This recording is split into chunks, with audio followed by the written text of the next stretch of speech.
Hey, ladies and gentlemen, how are you? Good to see you. It is your Wednesday night episode of Nights with Ping. Good to be back. Hey, Beth B, how are you? Marilyn Landis, Laura G, DJ's here. I don't know where everyone is. I don't know if the notification didn't go out. Hey, Hoosier Girl, how are you? I don't know what happened. They'll turn up. People will turn up. I wanted to show you something. So I went searching yesterday and I found, along with the help from DJ, but he gave me some clues, we found the original articles that led police to the body of Raina. So I'm just trying to grab the other one for you before I get started. It's very far back in my history. Hold on. So yeah, we actually found in the press release that we read, it said something like, oh, they figured it out through finding a body at a cemetery, and then we kind of backtraced it through these different articles. Okay, yes, it's this one. Transfer that to English. All right. So this is it. I've transferred this to English from Spanish.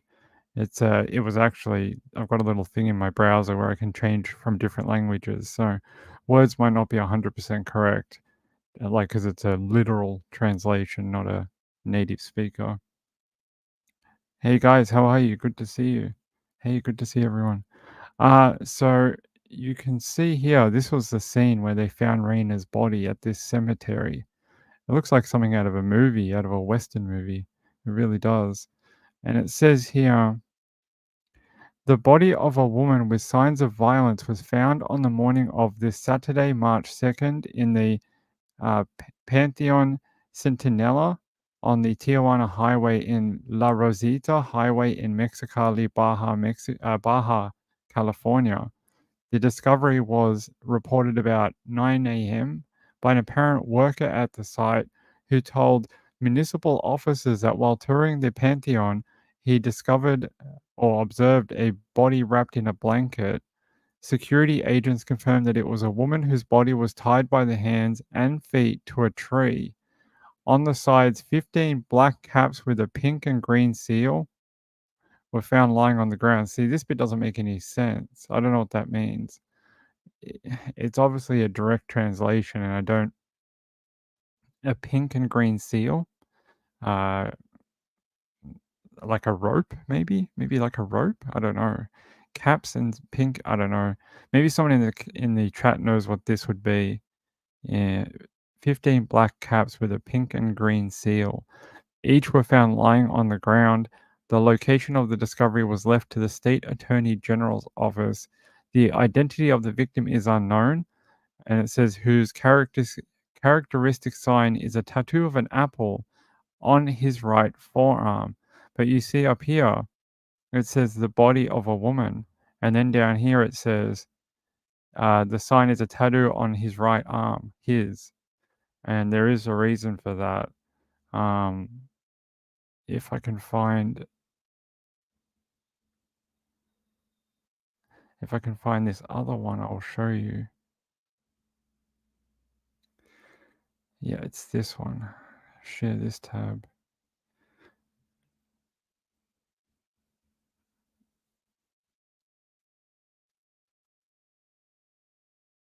No, yeah, there we go. Translated the page. It says transgender woman kidnapped in Washington found in Mexicali. And this was one of the original articles. It says Renton police detectives have confirmed the body found in the Centinela Cemetery in Mexicali was that of Reina Hernandez, 54. One of the other articles actually lists Reina by her government name, or her pre-transfer, or before she became a woman or identified as a woman. She had a male name, and the male name was used in a bunch of these articles. That's why we couldn't find the original post because they were using the wrong name. I guess if she identifies as a woman, we should use Raina. So yeah, we tracked it down. I'm just trying to find out if this is the correct one. Okay, this might not be the right one. Hold on. There was a few of these, unfortunately. Maybe that's not the right one. Hold on. But it's interesting. This is how police in the US in her home state actually figured out where she was. This article popped up and they were like, hey, that sounds like our missing person. Then they traveled down there and spoke to the police in that area, were able to view the body and make a positive identification, and then arrested um, her ex partner, which is brutal. Another DV related incident that results in someone being killed. It's horrible. Let's see.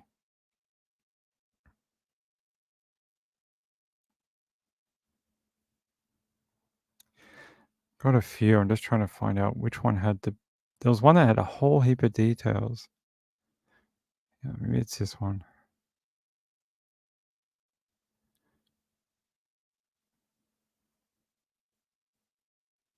Da, da, da.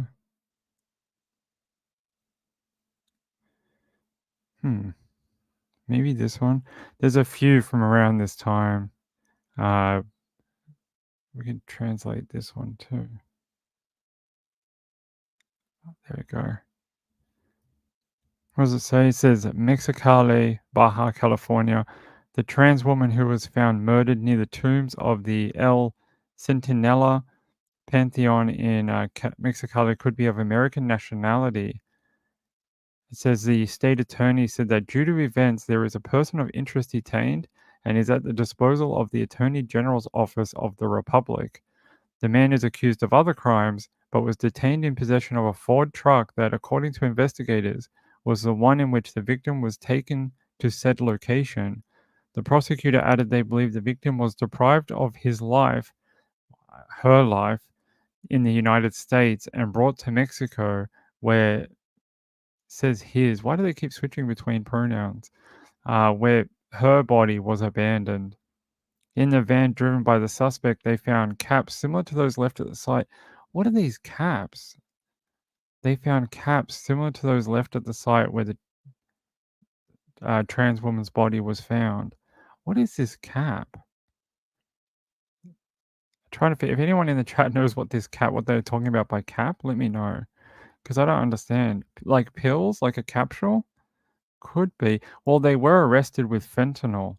I can show you that. Actually, I have to go to DJ's ones that he sent me. I sent it to like DJ at like 5 a.m. in the morning. He's like, all right, good. Go to bed.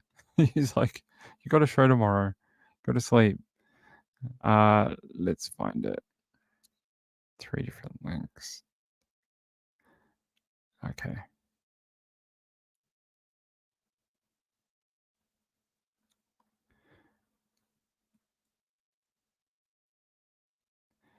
Come on, translate the page. There we go. And it says Hispanic woman who disappeared weeks ago in Seattle found dead in cemetery in Mexico. Raina Hernandez, 54, disappeared from a home in South Renton on February 26, 2024. Friends reported her missing on February 28th when she did not return home after running errands. And there was something here about fentanyl.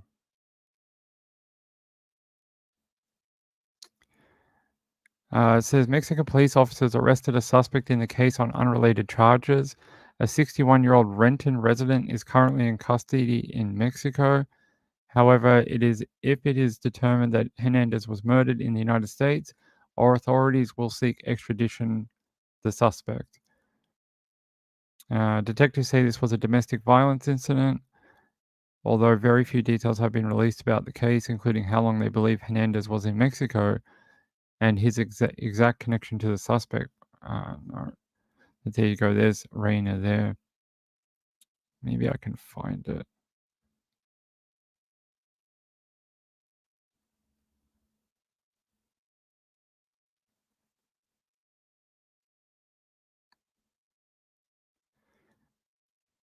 Hold on, my friends.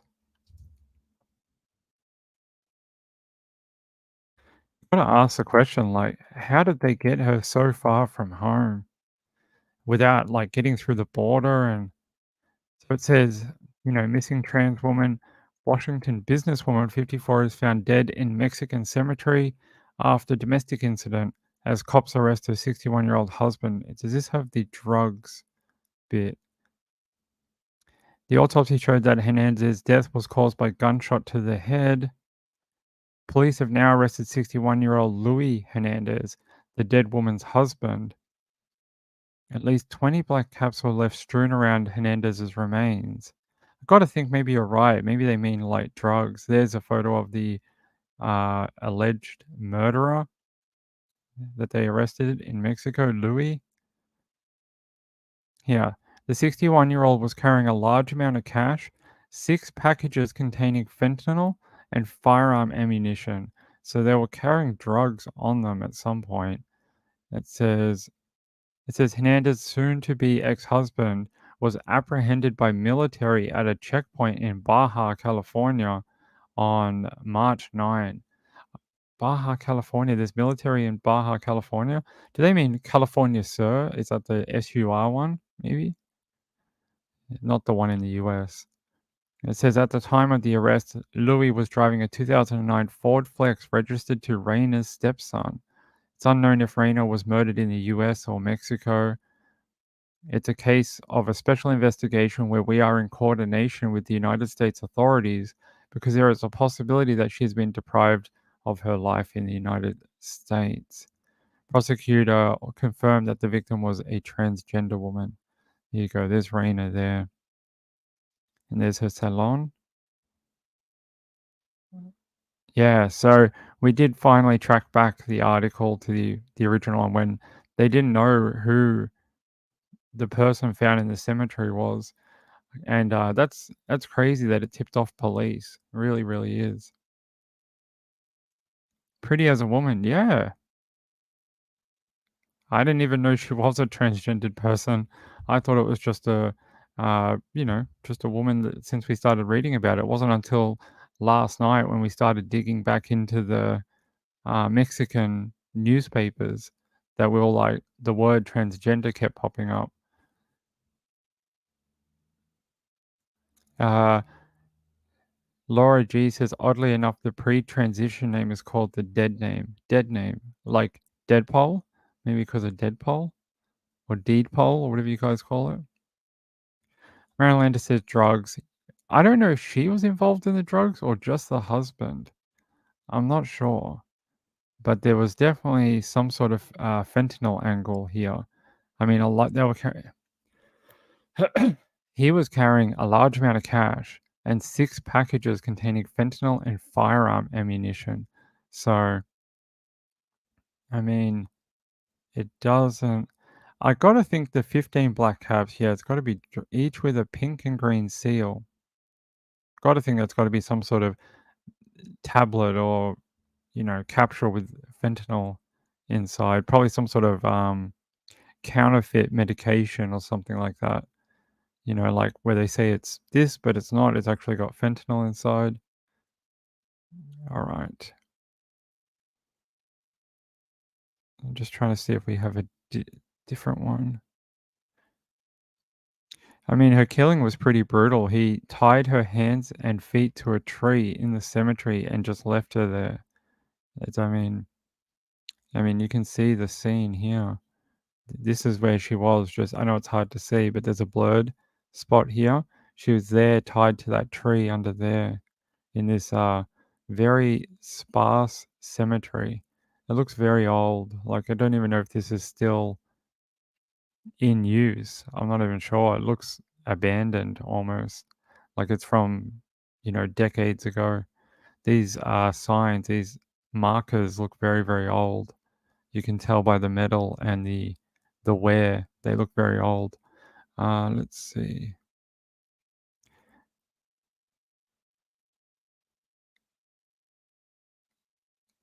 No, you don't want to translate my page for me? Come on. There we go.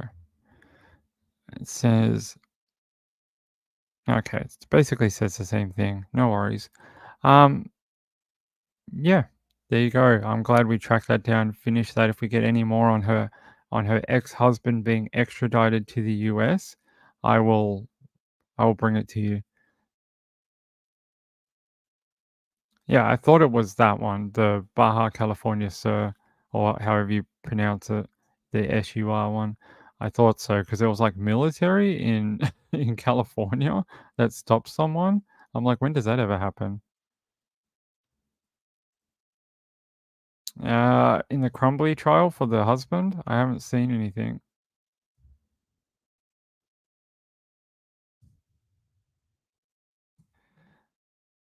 Uh, says that the defense rests deliberations in the trial. Yeah, so they're under deliberations right now. Let me have a look. Let me see if I can find something for you.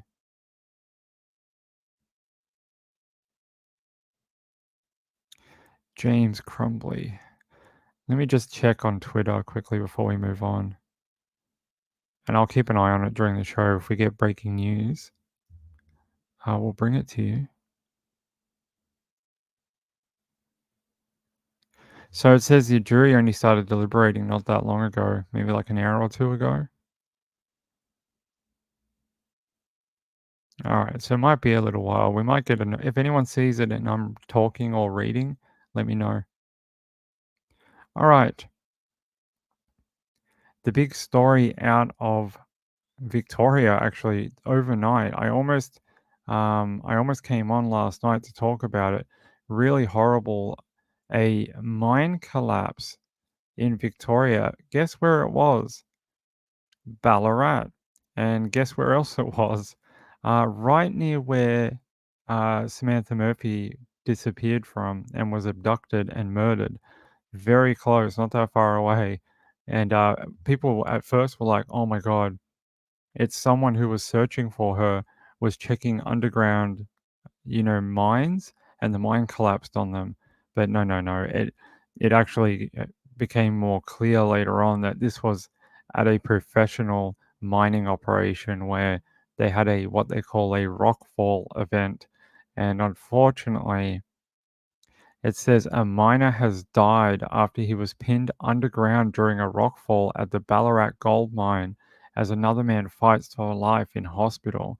The body of the 37-year-old Bruthen man was recovered from the mine on Woolshed Gully Drive in Victoria's Goldfields region overnight Wednesday.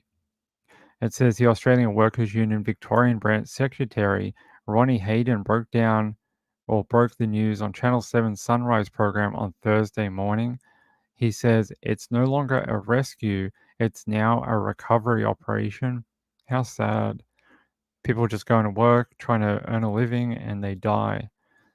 He says, we do know that two workers were air-legged, which is a type of manual mining.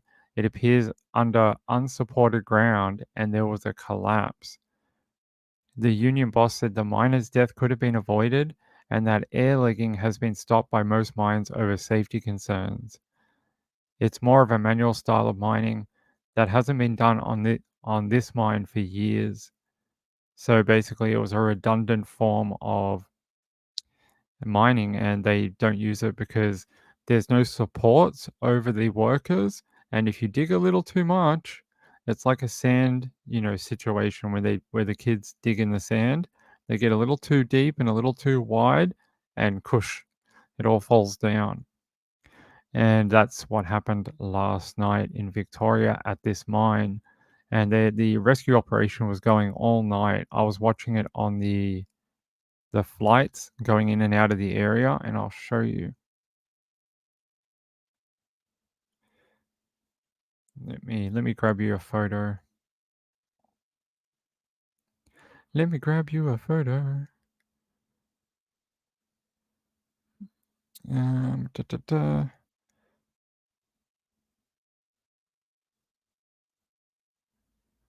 Maybe this one.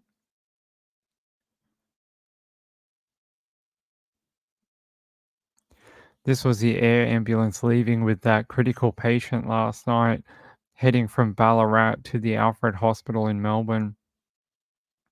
That helicopter was hauling. They were, like, going the fastest they could. I think it was, like, 150 knots or something like that. They were hauling butt to get to the hospital. He's still in a critical condition today, and, they rescued the rest of the people. It's just this guy that got flown to Melbourne and the other guy who died in the mine. The rest of them were in a safety pod and were brought to the surface. So they're okay, but bad situation here in Melbourne overnight.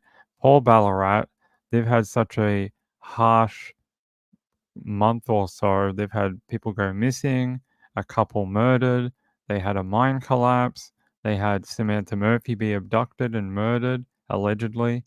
Um, Poor town. They've had a bad couple of weeks, unfortunately. So there you go. I wanted to update you on that. People asked me to cover it, and I said I would.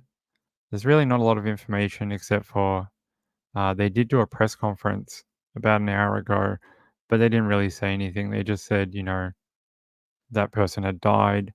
There's a person in hospital, and they're still working at the scene. I'm just trying to see if there's anything else here. Yeah, they deployed over 30 emergency service workers to the site overnight to try and rescue as many people as they could. This could have been way worse, and I'm saying it's still bad. The fact that even a single man lost his life and one is in hospital, that's still a tragedy. But they could have lost the entire workers under there. So there you go, Ballarat Gold Mine, workers at the site. So I don't know if people remember, but back in, when was it? 2006, Tasmanian miners Todd Russell and Brant Webb were trapped in a mine in Launceston in Tasmania. I think, was it Launceston? No, Beaconsfield. Beaconsfield.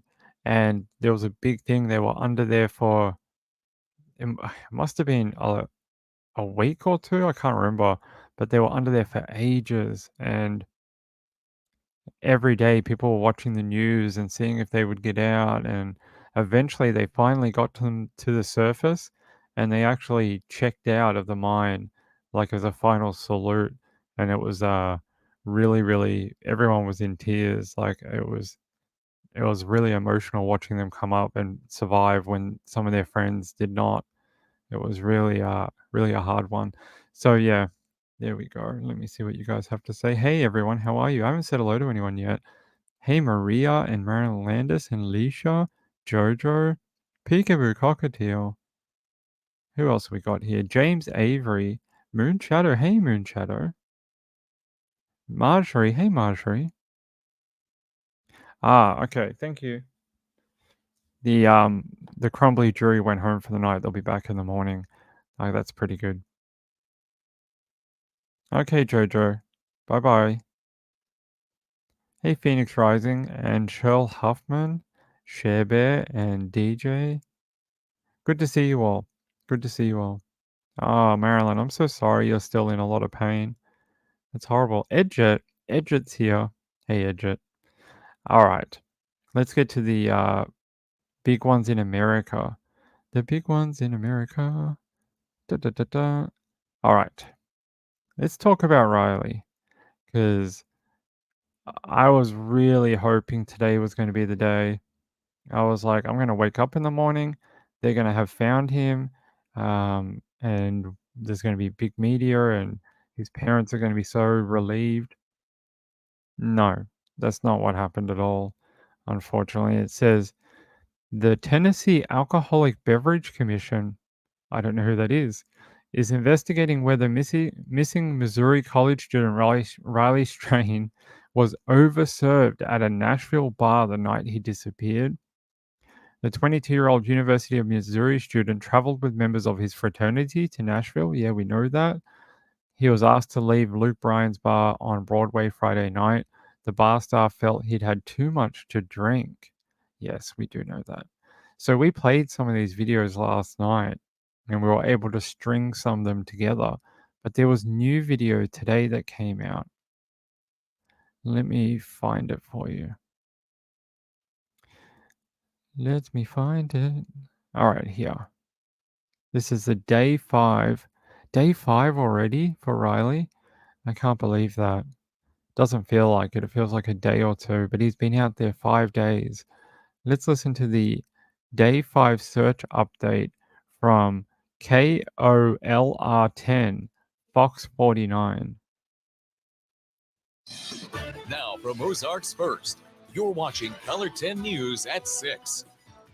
First tonight, the timeline of missing Mizzou student and Springfield native Riley Strain continues to unfold as police and family enter into their 5th day of searching. 3 surveillance videos all show Strain at different spots in downtown Nashville after leaving a popular bar. The newest piece of video shows him about 3 blocks from that bar. He's seen running and then falling and taking more than 10 seconds to get back on his feet. Color 10 Sydney Moran is live at Kickapoo High School, where Strain graduated. Well, Bailey and Steve, friends and family are expanding their search efforts. They're asking people to look at video from across the city and to also look at dash cam video from Uber and Lyft drivers to try to close the gaps in Strain's timeline. You've got to have hope. Hope is what's kept Riley Strain's family and friends positive as they wait for answers as to where he went. People, as we walk up to them, know why we're there. It's frustrating because we're like, if we have this much going on, how have we not found him? So far, 3 pieces of surveillance video are giving Riley's family some clues. The first and newest piece of video shows him running and then falling to the ground blocks away from the bar. We actually went to the scene last night looking for anything That video is weird. Why is he running? And why is he running in the opposite direction to where he's supposed to be going? Is he running from someone? Or is he trying to get back to his hotel quicker? I don't get it. And he sort of trips and falls. Or is he just being a drunk guy and deciding that running is more fun? I was watching this last night and I was trying to get into his head. What are you thinking? And I couldn't understand why he'd be bolting across here. Anyway, I just wanted to add that. that would have been on the barricade. Luckily, there was no blood or anything on that pole. The second video shows Riley clinging to a wall, and then the final clip shows Riley walking towards the river, the last place police could get a ping from his phone. Yesterday afternoon, the Cajun Navy come up. They provided us with an airboat. We went approximately 14 miles up and down the river. While part of Strain's family, including his parents and aunts and uncles, stay in Nashville, others are in his hometown. It's better to be surrounded by friends and family. Chelsea Strain is Riley's cousin. He's wonderful and he's my best friend and everyone loves him no matter what. She says she's staying strong through this process to help her family and is not losing hope. I know everyone's seen the videos by now and they're heartbreaking to watch, but just knowing that we are on the right track, like we're not missing anything yet. As for the family in Nashville, Dingman says the outpouring of support is overwhelming and is optimistic video from dash cams will help piece together where Strain is. It might even be a blimp, but it might be the blimp that we need to go find Riley. We just hope to bring him home. Chelsea and Chris, among others, will be here tonight at Kickapoo praying for Riley Strain's safe return. Color 10's Carissa Codell joins me now, giving us details about that candlelight vigil tonight. Carissa, it sounds like a lot of loved ones will be here for Riley. Yeah, that's right, Sydney. Friends and family who are still in Springfield have planned a candlelight vigil tonight here at Kickapoo that starts at 7 p.m. by the football field. The entire Springfield community is invited to this vigil, with multiple social media posts being shared to get the word out. Our sister station in Nashville confirmed with us missing person ads are now up on a digital billboard in the Nashville metro. Family members say they still have hope. His cousin tells us the main goal of the candlelight vigil tonight is to bring people together to pray for Strain's safe return. We've been told like a lot of people do vigils for people that have passed, but we just wanted everyone to be able to be together so we could thank all of them at once. It's very hard.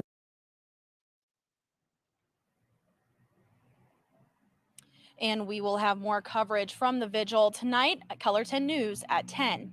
Reporting live in Springfield, I'm Carissa Codell, Color 10 News.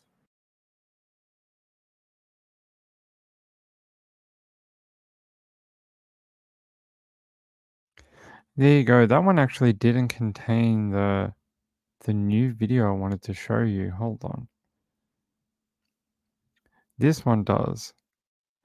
I don't remember seeing this angle right here.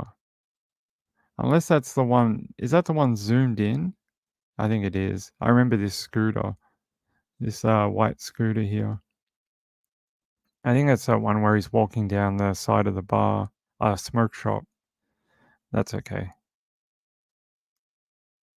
Yeah, you can guys see the billboards are out everywhere too. They got that done really fast. Missing Riley Strain, 22. His height changes. Have you noticed this?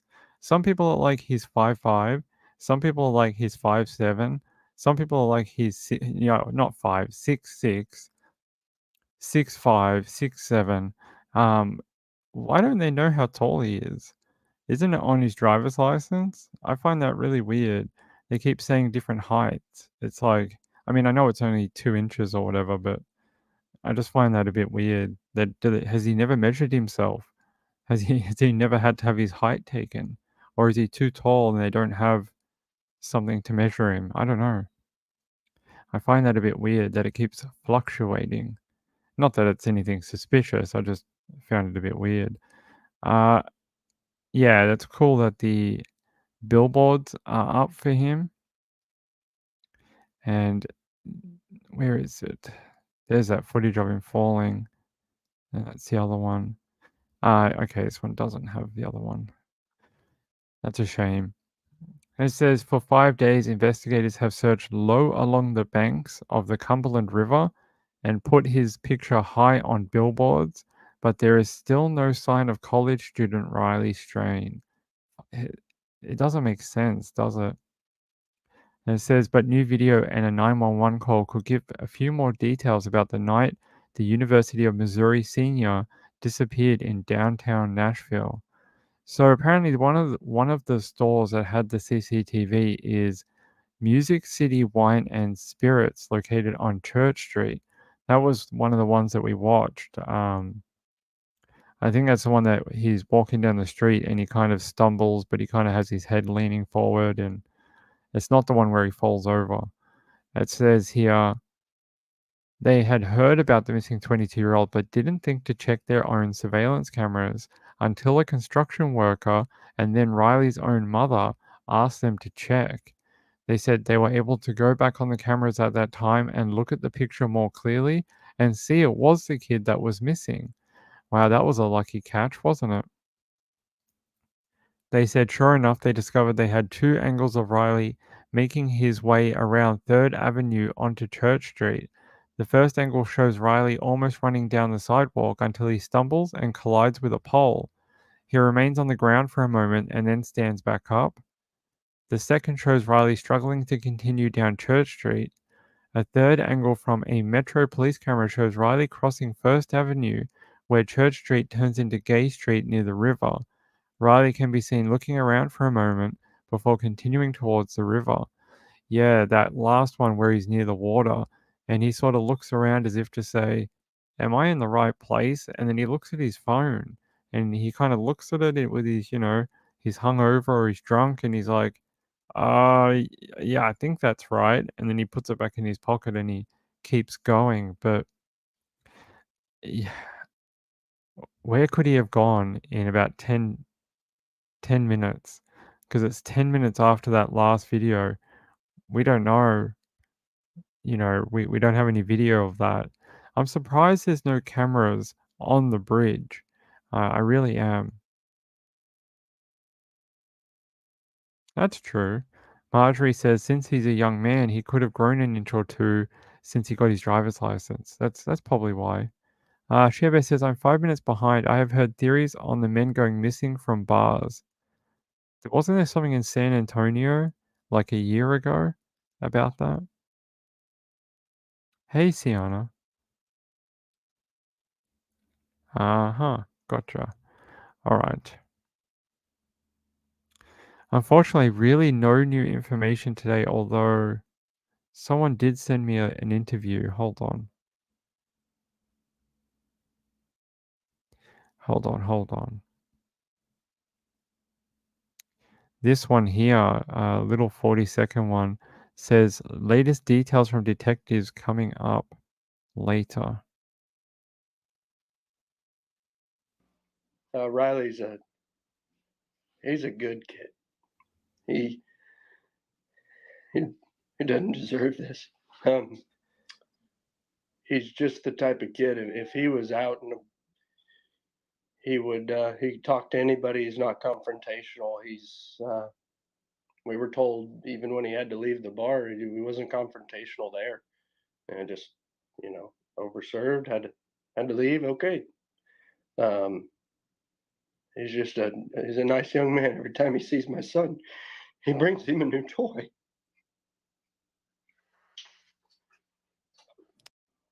Riley. That's from a relative of his. That was his cousin, just explaining what type of person he was. That was from KCTV5 and Janae Hancock. So I think they might have a longer version of this if we can find it. KTC5. Let's see.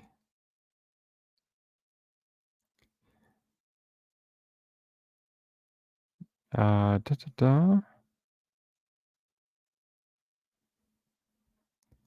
Let's see if they've got a longer version of that on here. This is from Janae Hancock. He's a nice young man. Every time he sees my son, he brings him a new toy. Now, the family of missing Mizzou student Riley Strain is at a loss for words. Today marks 5 days since they've heard from the 22-year-old after he disappeared in Nashville. The family met with detectives today, and KCTV5's Janae Hancock spoke with them after the meeting today. And Janae, what did they tell you? Well, let me first start off by saying that this has been their worst nightmare. We just received new information. Actually, Tennessee Alcoholic Beverage Commission is looking into whether he was overserved at that bar on Friday night. Now, the Nashville Police Department, they told Riley Strain's family today that they've received a lot of information over the past few days, but they are still combing through surveillance footage to find out exactly where Riley went. The 22-year-old was out with friends in downtown Nashville on Friday. Police say he attempted to walk back to his hotel room, but he never made it. Strain's friends reported him missing the very next day. The 22-year-old comes from an extremely close-knit family. Most made their way to Nashville when he went missing. Now, I spoke to his cousin today about what kind of person he is. Riley's he's a good kid. He doesn't deserve this. He's just the type of kid. If he was out and he'd talk to anybody. He's not confrontational. Now, the bar Strain was kicked out of is owned by singer Luke Bryan. The country star took to Instagram saying he was praying for his safe return. He went on to ask people with any information to call police. Missing person billboards have been put up across Nashville with Strain's face on them. The ads will stay up until the family asks for it to be taken down. Reporting here in studio, Janae Hancock, KCTV5 News.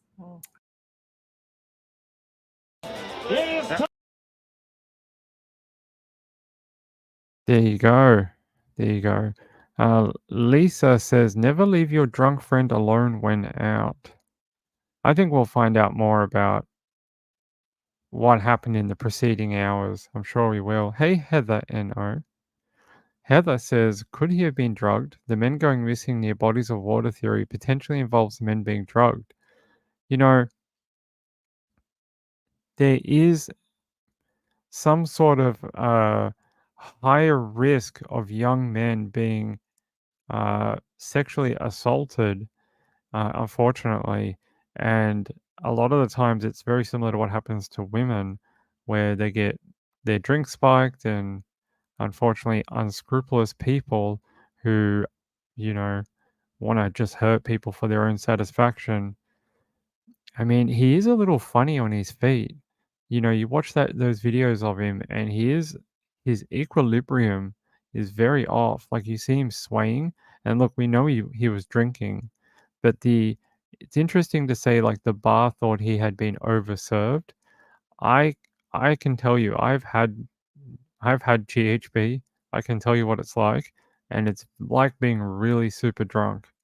It's like being really drunk and you can't quite focus you can't quite get your equilibrium right. Um, yeah, so it's possible. I sort of see that in him, but it could just be drinking too. I don't want to, push that into that direction without any proof, but it could be because he falls at one point too. And then at one point, he tries to run, like he's jogging down the sidewalk. I don't know if I've ever seen a drunk person try and run. They're normally pretty tired and they just want to sit down and eat something or have a smoke or something like that. Shoal Huffman says, being that intoxicated, most likely he either passed out or blacked out at some point. Right. His burst of energy sort of is what intrigues me about maybe the drink spiking thing, because that you can get like a little bit energetic even though you're very uh even though it's a downer, you can get like these bursts of energy, and I find that interesting, but we just don't have any evidence of it yet. We'll see. We've got to just work with what we have.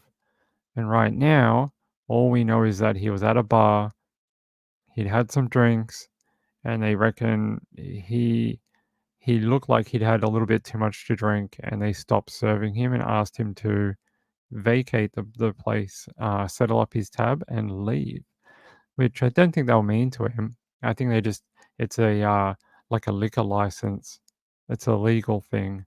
They can get in trouble. So I just think they wanted him to have an earlier night and head home, and he didn't make it home. So we got to find out what happened to him once he got to that last CCTV, the one where you see him crossing the zebra crossing, and he makes it across.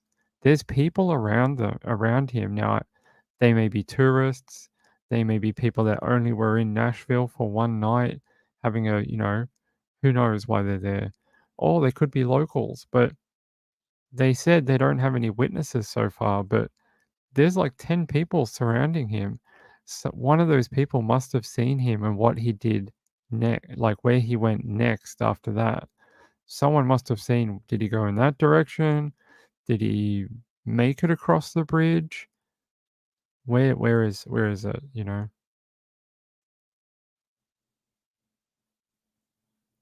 Oh yeah. I think he was when he came out of the bar, he was supposed to turn left and he turned right and he went towards the river and not towards his hotel. So Chevier says a 240-pound man was roofied and couldn't get his balance. If it wasn't for his friends, he would have been missing too. I can tell you that when I was younger, I was at a bar. I'd lost my friends. My friends were at a completely different bar. I went to this random bar. I met a couple. They were very nice, and they bought me a couple of drinks, and I bought some of my own drinks, and I ended up going back to their house. The bar closed. They lived nearby, and they said, "Hey, come back to our house, have a couple more drinks, and we'll smoke a joint or something." And I was like, "Yeah, sure, let's do that." And I went back to their house, and I almost blacked out. And I was like, "What the hell?" I was like, "I've only had 2 drinks. I've only had 2 beers. Why am I feeling like this?" Anyway, I had this weird intuition that I should just leave. And they were like, "No, no, stay, stay, hang out." And I was just like, "No, something's not right here." So I left. I forced my way out of that house and I went to the station. Waited for the train, and between waiting for the train and getting a train back home, I passed out twice. I got on the train and I passed out and woke up an hour and a half from home at the end of the line. I was at the start of the line in the city and I ended up at the end of the line on the other side of the Blue Mountains in Sydney, about an hour and a half, an hour and 45 minutes away. And I'd only had 2 beers. And I still wonder to this day if I'm really lucky that I made it out of that house. So it does happen to men too. Shebe says, Ping, isn't GHB a short-term drug like 12 hours, so it's hard to trace? It is hard to trace, and it does occur in smaller levels naturally in the body. It also doesn't last all that long. I can tell you it only lasts a few hours, so depends how much you have, but it can last anywhere from a couple of hours to, I don't know, 6 hours. It's not a long-acting drug. But when you mix it with alcohol, it can get really dicey. Yeah, it's a wild story.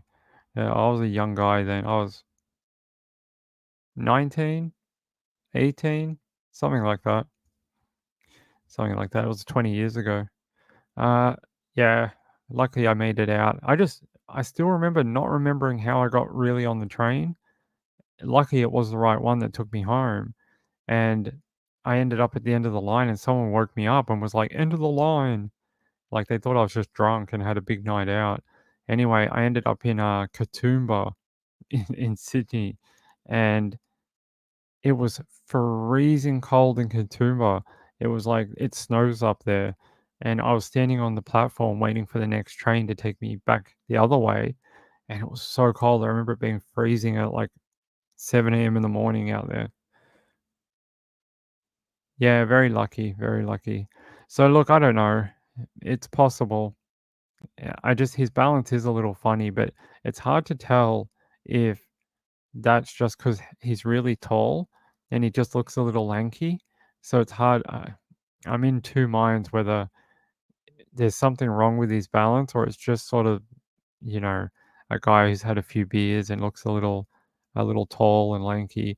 So I'm in two minds about it. But he does stumble a couple of times. One time when he was running, he falls, and then in the footage from that smoke shop or alcohol shop, he kind of stumbles forward all of a sudden.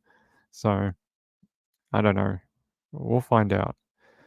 Let me see if I have anything else. I know everyone's probably wondering about the Scott Peterson trial as the LA Innocence Project seeks DNA. God, what a waste of money. What a waste of money and time. Go help another family that needs it. Guys, give me 1 second. Hold on.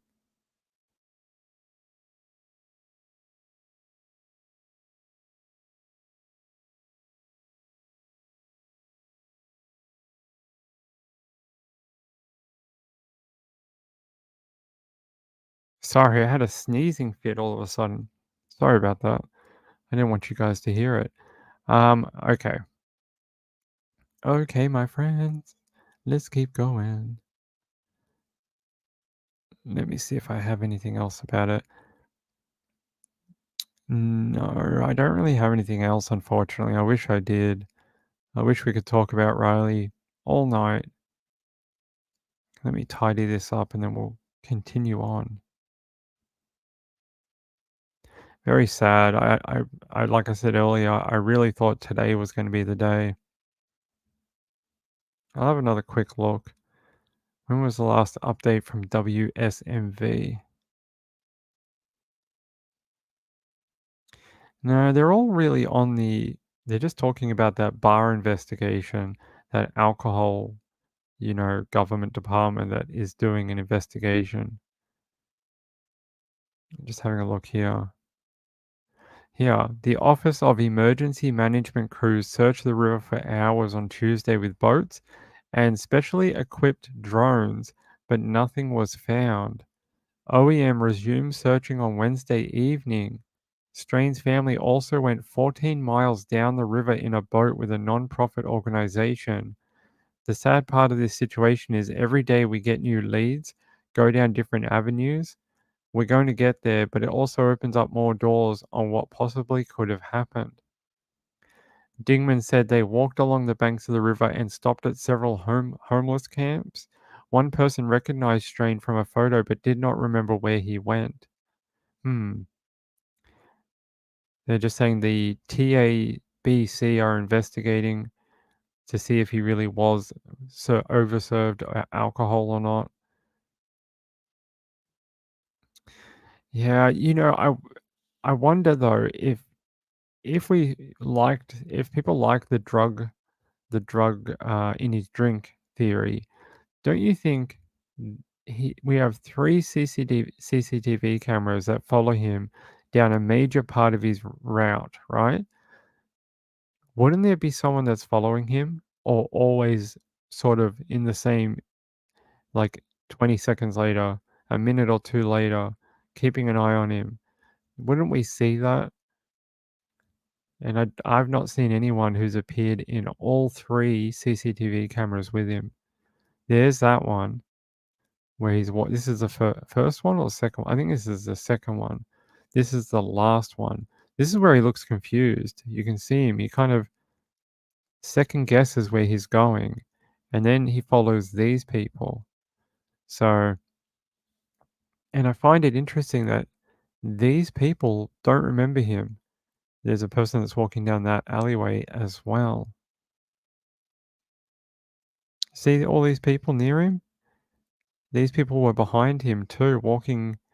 It's been all over the news in Nashville.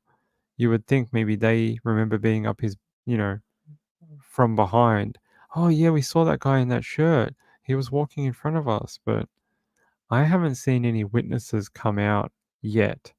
Maybe police have statements from them, but I haven't seen anything. Let's listen to.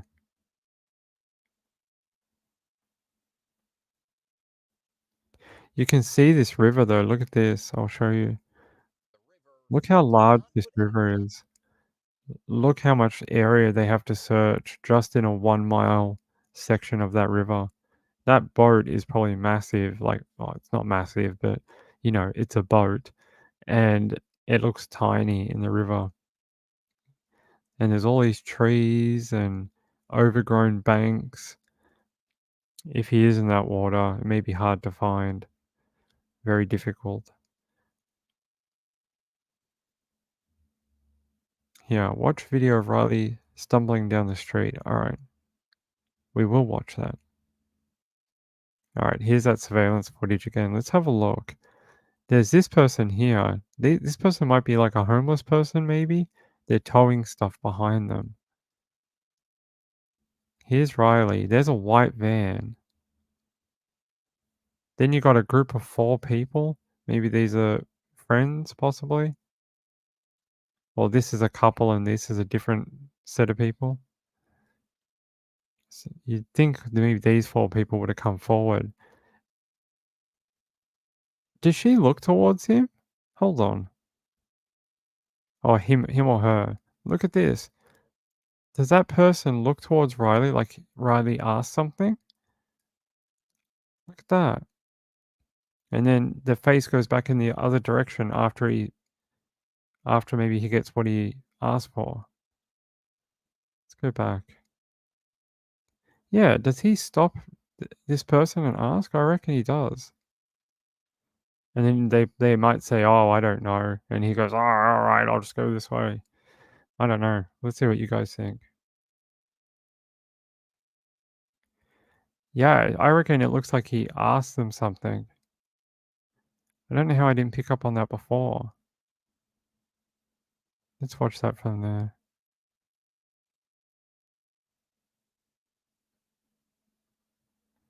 Right there. He looks directly towards this person. And then he says something right there. He gets his answer. They look away. And then he sort of tails them. He goes, "Well, all right, I'll go that way." He may have just asked, "Do you know where this is?" And they said, we're not from this town. We don't know." So, how tall am I? 6'2". 6'2", so not quite as tall as Riley.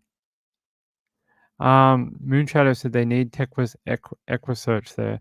They have a non-profit agency that is helping the family. I don't know if it's Texas Equisearch or not, but there is a non-profit agency helping.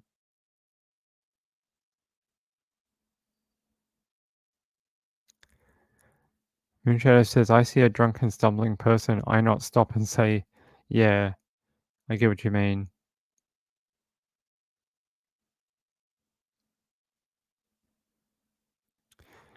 Shebe says, an Uber circling or tracking. Maybe. That white one, you think? You think that's an Uber? There's a lot of cars. Look, 1, 2. There's another one back there. There's that white van. A truck? Let's go all the way back. Is that a cop? Is that a cop or just a reflection off the lights? It looks like a red light, but I can't tell for sure.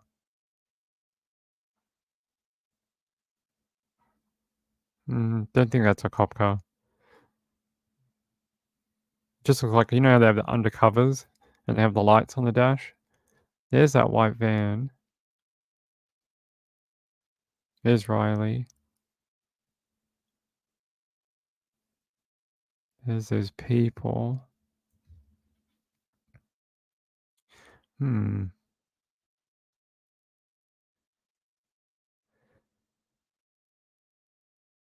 Two more vehicles. And then what is this? Like another 3 cars. Oh, whoa, hold on. Hold on.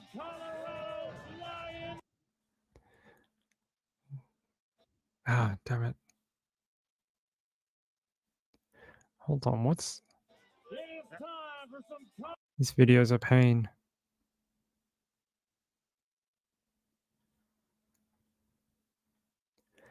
There's people up the end here.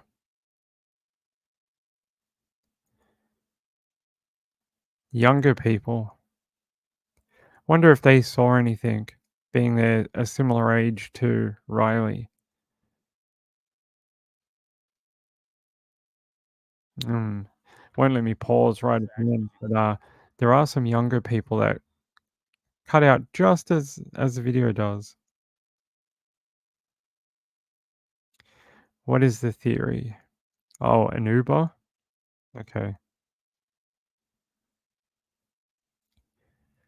Oh yeah, especially on a Friday night. There's probably half a city full of drunk people. So maybe they just don't realize they saw him, which I get it. I get it. All right. If I get more about Riley, I'll bring it to you. We've got about half an hour left and then we'll do the late show later on. Someone sent me this story. Another missing male from Corpus Christi. Corpus Christi. Let's see. It says in Corpus Christi, Texas, a heartbreaking week-long search continues for Texas A&M Corpus Christi student Caleb Harris, 21. Thank you for having a name I can pronounce. Who vanished after picking up his Uber Eats order, according to his parents. Now, I did a little bit of research on this. A lot of people were going wild on the internet the day before saying, oh my God, it's the Uber Eats person. They abducted them and killed him. But apparently Uber Eats was able to verify that they did several other drop-offs after giving Caleb his food. So they are in the clear for now. It says Search and Rescue SATX, a professional volunteer-based responder organization in San Antonio that deploys throughout Texas, has scoured the island searching for any clues into Harris's disappearance. Hold on. This is not the best one. I want to get a different one.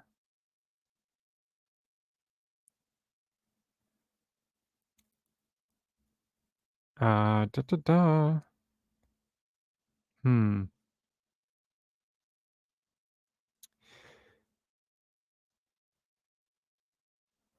Damn it. All right, we'll have to use this one. All right, sorry about that. It says Harris was last seen overnight on March 4 near his apartment on the 1900 block of Ennis Jocelyn. According to police, when morning came, Harris' roommate had trouble finding him, leading to his parents reporting him missing. Corpus Christi police said that Harris had left behind his keys, vehicle, and wallet before going missing.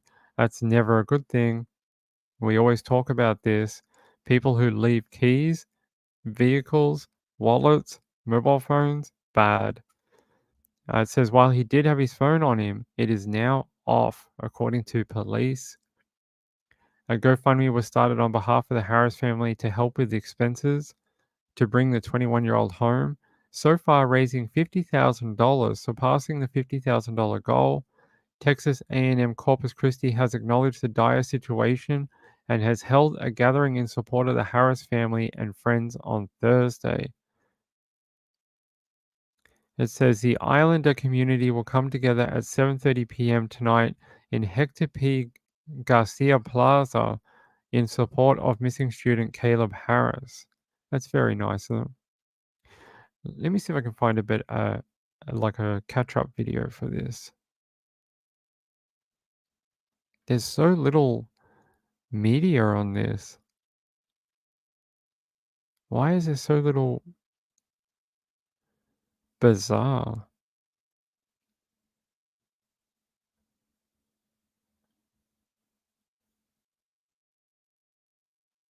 Investigators say Caleb Harris was last seen early in the morning on March 4th near his apartment on Ennis Jocelyn Road in SPID. By Wednesday morning, Corpus Christi Police, Texas Search and Rescue, and the Coast Guard worked together to find him.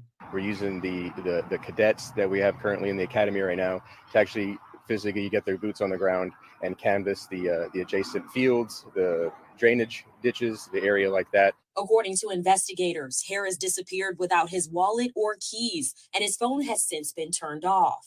That normally doesn't happen, especially in today's day and age. People don't go hardly anywhere without their cell phone. Former law enforcement officer and current security specialist Roy Smith has covered investigations for over 20 years. He says there's a specific process when it comes to investigations, especially when someone has gone missing. So you want to try and build that timeline to piece it all together of when the last time the person was around. And then you want to try and find out, okay, is there foul play? Is there a chance that he was harmed in any way? Was he assaulted? The past week has been filled with questions and worry for the Harris family. The father, Randy Harris, says he's thankful for the support that he's been receiving and is hopeful that his son will return home soon. I can't even begin to tell you how many people around the world are praying. Keep on the lookout, keep posting, keep praying. And, if he hears anything, to know that, he's loved and that, he's not in trouble. Nobody's after him, and just come home. Give us a sign. But God's going to lead him home. Texas A&M University Corpus Christi also released a statement regarding the 21-year-old's disappearance, saying the Corpus Christi police continues to lead the investigation into missing Islander student Caleb Harris. Last Thursday, the Island University held a gathering in the Hector P. Garcia Plaza to support Caleb's family, friends, and classmates during this time. We urge anyone with information on Caleb's whereabouts to call police. TAMU-CC remains hopeful for Caleb's safe return. Thanks for watching. Stay updated about breaking news and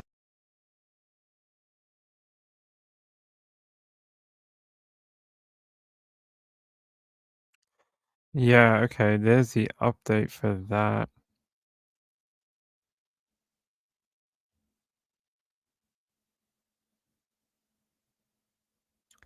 Thanks, Laura. I appreciate that update on the Carolina camp situation. We might save that for the night show, the late show. Keep getting something in my eye. It's really annoying. It says here, Caleb Harris had walked his dog shortly before 3 a.m., which his father, Randy Harris, told News Nation that wasn't unusual for him. The second-year student returned home with the dog and ordered Uber Eats at 2:45 a.m., then left his apartment again to wait outside for his order. He has not been seen since, and the order was found still sitting on the doorstep by Caleb Harris' two roommates later that morning. Randy Harris said his son's phone has been dead ever since. I reckon someone tried to rob him for his phone. I just have a weird feeling that that might be what happened. Someone wanted money. They saw someone hanging out at 3 a.m. in the morning, probably on their phone waiting for the Uber Eats driver to pull up, and they've taken advantage of the situation. I don't think he's gone walking on his own anywhere. He just got back with the dog. He was going to get some food, go upstairs, watch a bit of YouTube, and eat something, and probably crash before classes the next day. It says on Wednesday, Randy and Becky Harris said on Morning in America that search efforts will continue throughout the day. They are hoping to continue to spread awareness of their son's disappearance and hope to bring him home soon. His mom said, "My gut tells me he's out there. We need to find him, and I just hope that he knows we're looking for him and that he knows how many people love him." His family believes something isn't adding up, saying he just vanished in the middle of the night. Caleb Harris missing without anything. No shoes, no wallet, his truck was locked, his keys are in the house. He noted that Caleb had been preparing for school the next day, packing lunch, texting with his father about his plans before he disappeared. His mother, Becky, said her son was a creature of habit and that his Uber Eats order of 2 Lunchables, an apple pie, and a Red Bull was not out of the ordinary, especially since Caleb Harris had been planning to go fishing after classes on Monday. There's a photo of him with a giant fish. He said that's typically what he takes whenever he goes fishing. Police have taken steps to investigate those involved with Uber Eats, checking over timestamps and interviewing with the delivery person. Randy Harris told Chris Cumio last week that his son has no medical conditions or mental health issues. He doesn't have a habit of leaving without telling people where he's going. He described his son as a normal 21-year-old man who loves to fish and hunt. Caleb Harris has brown hair and eyes, is 5'11", weighs around 180 pounds, and they are urging anyone with information to call Corpus Christi Police Department at 361-886-2840 or 361-886-2600. Man, I hope they find him. I really do. We need all 3 boys to come home. Elijah, Riley, and now Caleb.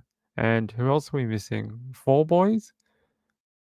Who else are we missing? Sebastian, Riley, Elijah, and Caleb. We need 4 boys to come home. 4. Not 3. 4. We need all 4 to come home to their families. That's what we need. Horrible to think that there's 4 boys or men of different ages out there across America that are just missing in the ether right now. Student in Texas. Police say 21-year-old Caleb Harris was last seen early Monday morning on March 4th when he took his dog out for a walk. He then put the dog back inside his apartment, ordered Uber Eats at 2:45 a.m., went outside to wait for it, and hasn't been seen since. Something is not adding up here, and Harris's family says he just vanished in the middle of the night. Joining me now is Caleb's parents, Randy and Becky Harris. Thank you both so much for being with me this morning. I know this is incredibly a trying time for both of you, a nightmare. How are you holding up? We're holding up as best we can and trying to get rest and be vigilant and just have a community of people that have surrounded us and are praying for us. Yeah. Dad, how are you doing? I'm good. Just staying strong, being patient, and letting the authorities do what they do best, and they're doing a phenomenal job, and just loving on our family and doing good. what is the latest in this search? When you talk about law enforcement, are any new developments, leads, overnight as to where Caleb could be? There aren't any new leads. We're still just looking at everything we possibly can find, and so today will be another just full day of searching, another full day of just getting the word out, working with social media, anything we can do to continue the awareness, just like you're doing here. Becky, I understand that your son is a creature of habit. He ordered, as I mentioned off the top, he ordered Uber Eats at 2:45 in the morning, 2 Lunchables, an apple pie, a Red Bull. He ordered that at the convenience store. Does any of that, ring alarm bells for you, or does that all add up and in character for Caleb? It does add up and is in character with Caleb. That's his fishing lunch. So he knew he was going to be going out fishing after classes that next morning, and that's typically what he takes whenever he goes out fishing. And have you talked to Uber Eats? I mean, did they deliver that to him, or was the order still sitting on his doorstep? The order was still on his doorstep, but yes, absolutely, authorities have gone through and visited with the Uber Eats people and the delivery person and timestamp and everything. So yes, that has been. Are you happy with law enforcement efforts thus far? I mean, do you feel like they're doing their due diligence and keeping you in the loop as a family? Yes, I think they're doing the best that they can so far, and we are grateful for all of the time that they have put into the efforts of finding him. They've come out in a massive way to help, especially in the searches with cadets, with Coast Guard, Texas Parks and Wildlife, all of their search teams. They're using every resource they can, and yes, they are doing a phenomenal. Absolutely, very very pleased with and doing a great job. Yeah, I know it's all hands on deck. And lastly, parents have instincts, right? I mean, what does your gut check tell you has happened to your son and where he might be? My gut tells me he is out there, and we need to find him, and that I just hope that whenever he's out there and we're looking for him, that he knows how many people love him, and that he recalls scripture for himself, and will cry out so that we can get him home. I know the family's keeping the faith in this time. Randy and Becky Harris, I'm so sorry for everything.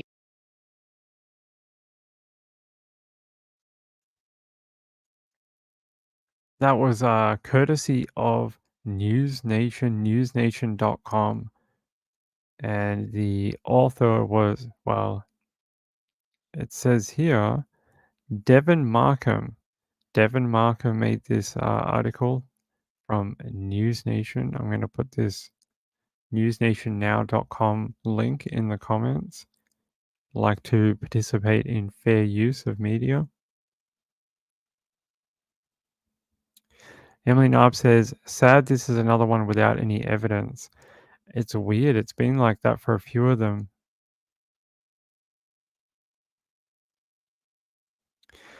Emily Narb says, only thing I wonder about this case is if he had secrets because parents paint him as such a great kid. Hey, sometimes kids often don't tell their parents stuff, so maybe he was getting a bag of weed or something. It wasn't just Uber Eats. Maybe it was Uber Eats and a delivery of a 20 bag or something. Like, I don't know. I'm not going to put that on him, but I don't know. Something seems a little off, but faith is all you have. Well, they're doing a great job of keeping their faith alive for their son. I hope he's found. I really do.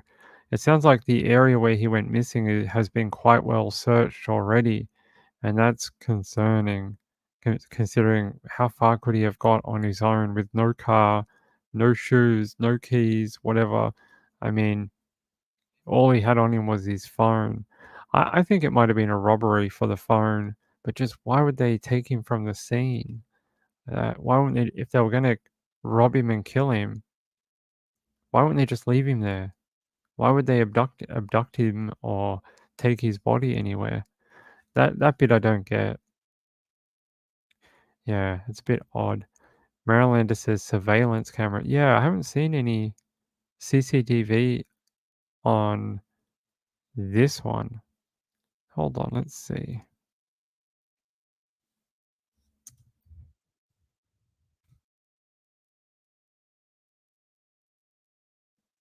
I don't see any publicly released CCTV for Caleb Harris. Nothing. So he's been missing for over... God, that was loud. He's been missing for over a week. And there's no cameras, nothing nearby that shows anything. A car. I'm just trying to see if there's any mention of a CCTV or Ring doorbell. I don't see anything.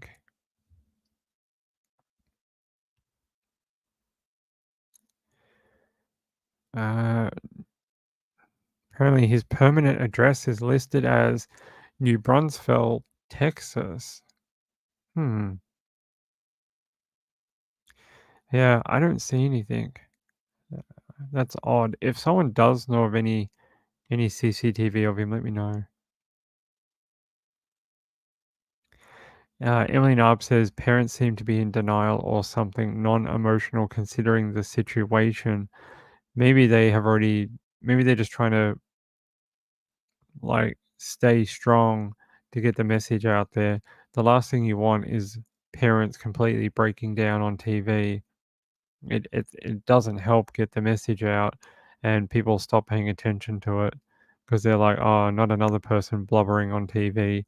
Let me change the channel or whatever. So they might be just trying to be as professional as they can. They could be an absolute wreck off camera. You have no idea. So we don't know either. So let me see. All right. So coming up on the Late Show later tonight, I have updates in the Mahogany Jackson case. There is more information on that. I have more information on the Carly Piranelli case later on tonight, and the Swetha Madhagani case. I have more information on that coming out in the late show after Trish, whatever time she finishes. So that'll be good. I can tell you the Elijah Vu case. The search has extended to new areas. Reward up to $40,000 now for anyone who can bring information on where Elijah is or the people who have hurt him or whatever. Anything that leads to an arrest or location of Elijah, they want you to call in. I'm going to bring you something. Da, da, da. Okay.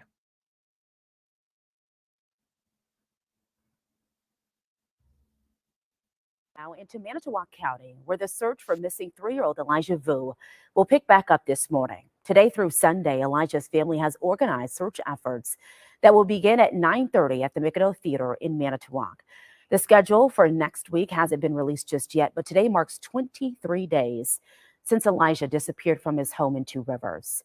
Since that time, searches have expanded to Sheboygan, Fond du Lac, Green Bay, and Wisconsin Dells, just to name a few places. A reward for finding Elijah, backed by donations, is now up to $40,000. Crime Stoppers is also offering a $10,000 reward.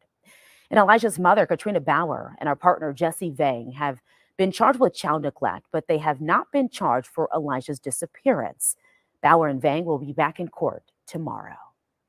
And here's another look at 3-year-old Elijah Vu. Here's a photo of him. He has brown hair and brown eyes.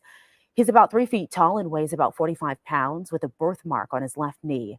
The Amber Alert has been in effect since February 20th. If you have any information, you are asked to call the tip line at 844-267-6648. Now into Manitowoc County, where the search for... There you go. There's your little update. Day 23. It's horrible.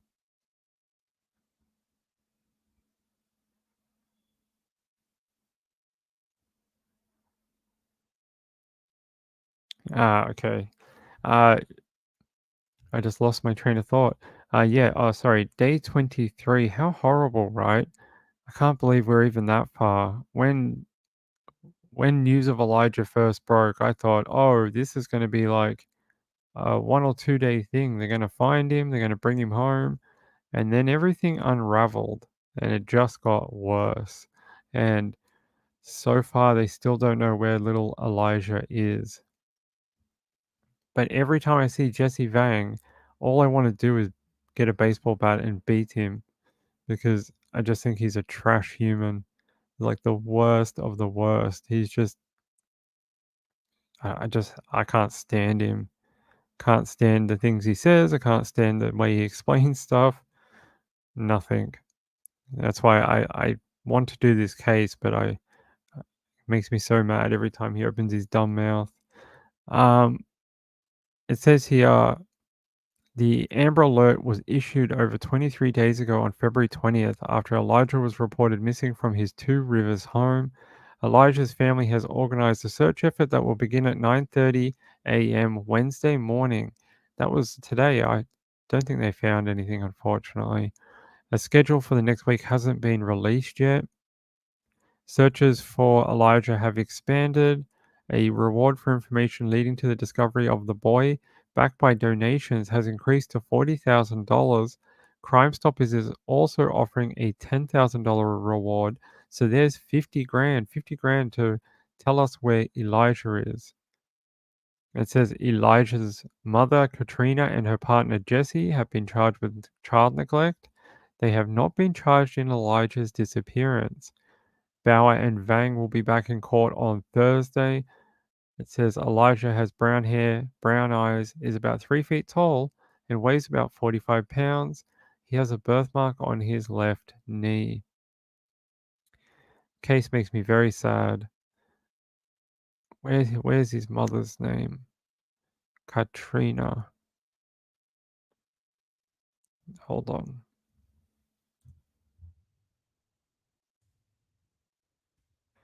See if there's anything about Katrina.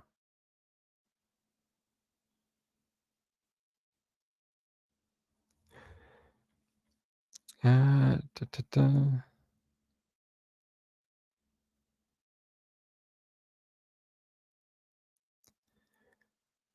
Wisconsin State Journal. Actually, this is interesting. Apparently, Katrina Bauer confirmed that she took the picture and later deleted it around 4:12 a.m. I think that's that picture of Elijah looking bruised and it looks like he got beat up. That's horrible. I can't believe she admitted to taking that photo. Apparently, the Wisconsin State Journal. Photo of missing Wisconsin Dells boy. Ah, don't do that to me. See, this is why we can't have nice things. They always want you to subscribe. Yeah, let's use this one.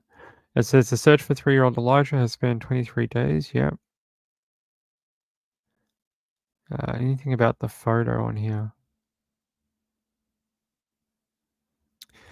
Apparently, the police wrote, after following up on numerous tips and leads and reviewing the large amounts of video that has been submitted. Well, that's good. Well done, community. The Two Rivers Police Department asked for residents and businesses in Manitowoc and surrounding counties to review any surveillance they have, of the car. They're still looking for more information on it. I don't see anything more about that photo. No. I'll look for that on our 1.5 hour break. I will look for more information about the photo for us. Think we're gonna wrap up? Moonshadow says he had trafficking charges, so there's hope he may be alive. That'd be good.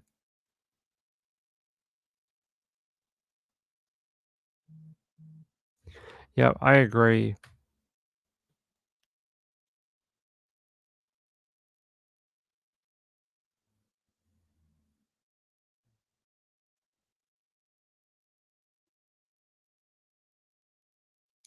All right. All right, ladies and gents, I think we're going to wrap up for an hour and a half break. You guys are going to head to Trish if that's what you do, or you're going to head to a different channel and hang out and then come back in an hour and a half. But Sean is our donation for tonight. Sean, I really appreciate that. That is going to go into the Supreme Court Mushroom Fund for later this year. Anything you give me, Sean, goes into that fund. I've made a little folder just for your donations that go into going to the Supreme Court Fund. So thank you, Cheryl. Thanks for being here. Quiet night. I'm not sure what or why. Maybe it's just a busy Wednesday for everyone, but we'll see if everyone shows up on the late show or not. Anyway, I will be back in an hour and a half with 4 more stories that I detailed just before we read about Elijah. So get ready for that. We've got 4 more to do. And yeah, have a great night with Trish talking about the Scott Peterson drama. Go talk about that with her, and then come back and we'll do other true crime. So I'll see you in a little while. Have a great time. See you later. Bye bye.